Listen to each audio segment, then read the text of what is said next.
Break के बाद आपका स्वागत है। देश प्रदेश देख रहे हैं आप और अब बात करेंगे लखीमपुर कांड की। लखीमपुर कांड के 52 वीडियोस जो हैं वो वायरल हो रहे हैं, जिन्होंने बीजेपी में भी बेचैनी पैदा कर दी है। थार से कुचलते किसानों की तस्वीरों से लोगों में तीखी प्रतिक्रियाएं हैं। इस बीच बीजेपी के कुछ नेता पार्टी की वजह से खामोश हैं, तो कुछ पार्टी के अनुशासन के बरखिलाफ किसानों की हिमायत में बोल रहे हैं। ताजा बयान बीजेपी के पूर्व विधायक राम इकबाल सिंह का है। कमाल खान की रिपोर्ट आप देखिए। लखीमपुर कांड के ऐसे 50 से ज्यादा वीडियो सोशल मीडिया पे वायरल हो रहे हैं। इसके बाद इस हत्याकांड की हिमायत करना किसी के लिए भी मुश्किल है, लेकिन कई बीजेपी नेता किसानों के साथ खड़े हैं। बलिया से बीजेपी के पूर्व विधायक राम इकबाल कहते हैं कि मंत्री के बेटे को उसी दिन गिरफ्तार करना चाहिए था। ये गिरफ्तारी उसी दिन हो जाती तो बात समाप्त हो गई रहती, लेकिन इसको पकाने के चक्कर में, इसको भुनाने के चक्कर में, जांच के नाम पर लटकाने की जो आदत पड़ गई है, इसने सरकार की जन जन तक किरकिरी कराई। वरुण गांधी ने 14 अक्टूबर को पूर्व प्रधानमंत्री अटल बिहारी वाजपेयी के किसानों की हिमायत में दिए भाषण का एक वीडियो ट्वीट किया। उनकी मां बीजेपी एमपी मेनका गांधी ने उसे रीट्वीट किया। वरुण ने इस पे लिखा कि बड़े दिल वाले नेता की समझदारी की बातें। मैं सरकार को चेतावनी देना चाहता हूं, दमन के तरीके छोड़ दीजिए, कराने की कोशिश मत करिए। किसान डरने वाला नहीं है। हम किसानों के आंदोलन का दलीय राजनीति के लिए उपयोग करना नहीं चाहते, लेकिन हम किसानों की उचित मांग का समर्थन करते हैं। और अगर सरकार दमन करेगी, कानून का दुरुपयोग करेगी, शांतिपूर्ण आंदोलन को दबाने की कोशिश करेगी, तो किसानों के संघर्ष में कूदने में हम संकोच नहीं करेंगे। हम उनके साथ कंधे से कंधा लगाकर खड़े रहेंगे। जाहिर है कि वरुण अपने मौजूदा बीजेपी नेतृत्व पर छोटे दिल का होने का आरोप लगा रहे हैं। उन्होंने 10 अक्टूबर को ट्वीट कर इल्जाम लगाया कि लखीमपुर कांड को हिंदू बनाम सिख बनाया जा रहा है। उन्होंने लिखा, ये लखीमपुर खीरी कांड को हिंदू बनाम सिख करने की कोशिश है। यह अनैतिक और गलत है। यह खतरनाक है, जिससे दूरी बढ़ेगी, जख्म हरे होंगे, जिन्हें भरने में एक पीढ़ी गुजर गई। हमें राष्ट्रीय एकता को घटिया सियासत से ऊपर रखना चाहिए। योगी सरकार के जल संचय राज्य मंत्री बलदेव सिंह औलख लखीमपुर कांड के तीसरे दिन 6 अक्टूबर को महेंद्र सिंह टिकैत की जयंती पे रामपुर में भारतीय किसान यूनियन के दफ्तर में उन्हें श्रद्धांजलि देने पहुंचे। वो लखीमपुर कांड में घायल किसानों को देखने उत्तराखंड भी गए। औलख रामपुर की बिलासपुर सीट से एमएलए हैं, जहां बड़ी तादाद में सिख किसान वोटर हैं।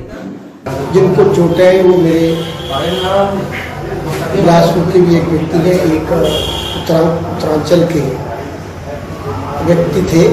तो मैं आज उन्हें हॉस्पिटल में मिलने गया था रुद्रपुर में, उत्तराखंड, और उनका हालचाल जाना, उनसे जल्दी स्वस्थ होने की उन लोगों से मैंने भगवान से कामना करी कि बहुत जल्दी स्वस्थ हो। किसानों को थार से कुचलने की तस्वीरें अवाम के जहन में चिपक गई हैं।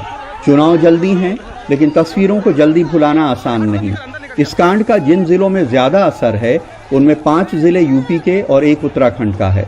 पिछले चुनाव में इनकी ज्यादातर सीटें बीजेपी जीत गई थी। इन 6 जिलों की 39 विधानसभा सीटों में 34 बीजेपी के पास हैं। लखीमपुर खीरी में 8 विधानसभा सीटें हैं, 8 बीजेपी के पास हैं। पीलीभीत में 4 विधानसभा सीटें हैं, 4 बीजेपी के पास हैं। बरेली में 9 विधानसभा सीटें हैं, 9 बीजेपी के पास हैं। शाहजहांपुर में 6 विधानसभा सीटें हैं, 5 बीजेपी के पास हैं। रामपुर में 5 विधानसभा सीटें हैं, 2 बीजेपी के पास हैं। और उधम सिंह नगर में 7 विधानसभा सीटें हैं, 6 बीजेपी के पास हैं। शायद इसीलिए बीजेपी अध्यक्ष स्वतंत्र देव पार्टी के एक सम्मेलन में कहते हैं कि वो राजनीति में लोगों को फॉर्च्यूनर से कुचलने नहीं आए हैं। नेतागिरी का मतलब लूटने नहीं आए हैं, फॉर्च्यूनर से किसी को कुचलने नहीं आए हैं।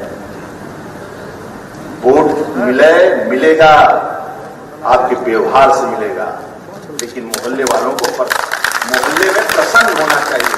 वोट मिलेगा आपके व्यवहार से मिलेगा, लेकिन मोहल्ले वालों को मोहल्ले में प्रसन्न होना चाहिए। सियासत में कब किस बात की क्या प्रतिक्रिया हो जाए पहले से पता नहीं होता है। लखीमपुर कांड तो एक बहुत बड़ा कांड है, इसलिए उसको लेकर के बीजेपी में बेचैनी होना स्वाभाविक है।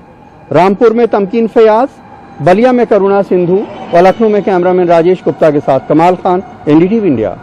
देश में कोयले की किल्लत झेल रहे थर्मल पावर प्लांट की संख्या में मामूली कमी आई है। वैसे देश के 135 थर्मल पावर प्लांट में से 112 यानी 82.96% में कोयले का स्टॉक क्रिटिकल या सुपर क्रिटिकल स्तर पर बना हुआ है।